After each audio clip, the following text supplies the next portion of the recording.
Salam Ibu dan Bapak Guru yang berbahagia. Menurut Ibu dan Bapak Guru, seperti apa orang ini? Saya beri waktu 10 detik untuk menggambarkan.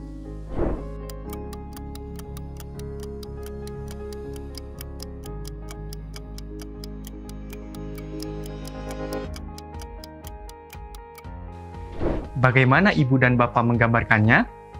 Penjahat? Preman? Galak?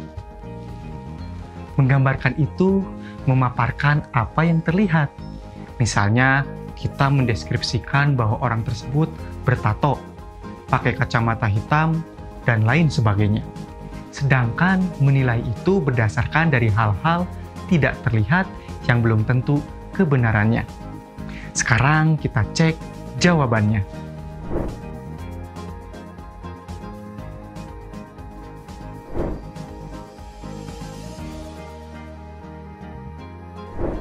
Penjelasan yang Ibu Bapak Guru buat lebih banyak berupa gambaran atau penilaian.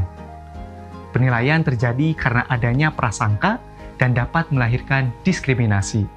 Sangat mungkin kita sebagai guru juga memiliki prasangka kepada peserta didik kita. Pada video kali ini, kita akan sama-sama membahas lebih jauh mengenai 6 cara meruntuhkan prasangka. 1. Menerima. Langkah pertama adalah menerima bahwa kita mungkin memiliki bias atau prasangka. Mari kita ingat-ingat, pernahkah Ibu dan Bapak berprasangka kepada peserta didik atau rekan sesama guru? Mari merefleksikan kapan dan mengapa prasangka tersebut bisa muncul. 2. Mengakui. Untuk mengenali bias yang tersembunyi, kita harus mengenalinya terlebih dahulu. Apakah Ibu dan Bapak Guru pernah memiliki pengalaman dengan seseorang, lalu mengeneralisasi bahwa semua orang dari kelompoknya memiliki sifat yang sama?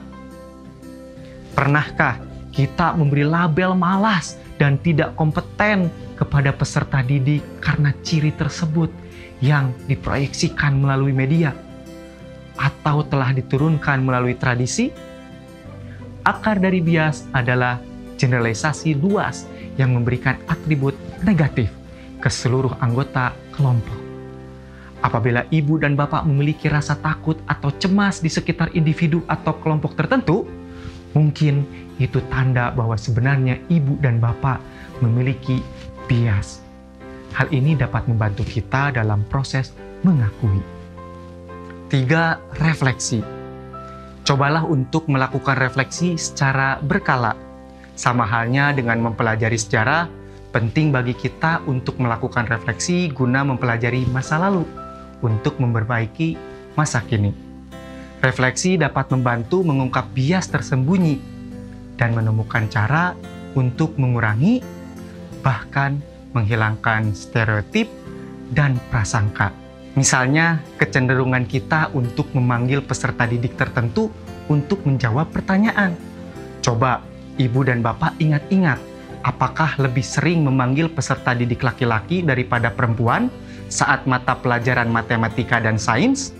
Mungkin kita tidak melakukannya dengan sengaja, tetapi itu merupakan salah satu contoh dari stereotip di mana kita percaya laki-laki cenderung lebih mampu di bidang sains. Karena itulah refleksi menjadi hal yang perlu dilakukan untuk menghilangkan prasangka.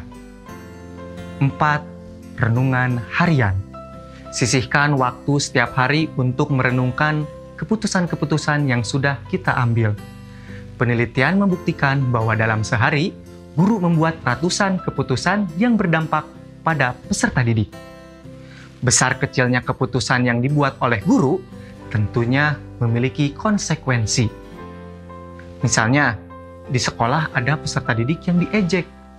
Apabila kita merespons dengan cara yang kurang tepat, misalnya ikut tertawa atau membiarkan tindakan tersebut terjadi, maka akan mengirimkan pesan bahwa kita mewajarkan perilaku tersebut.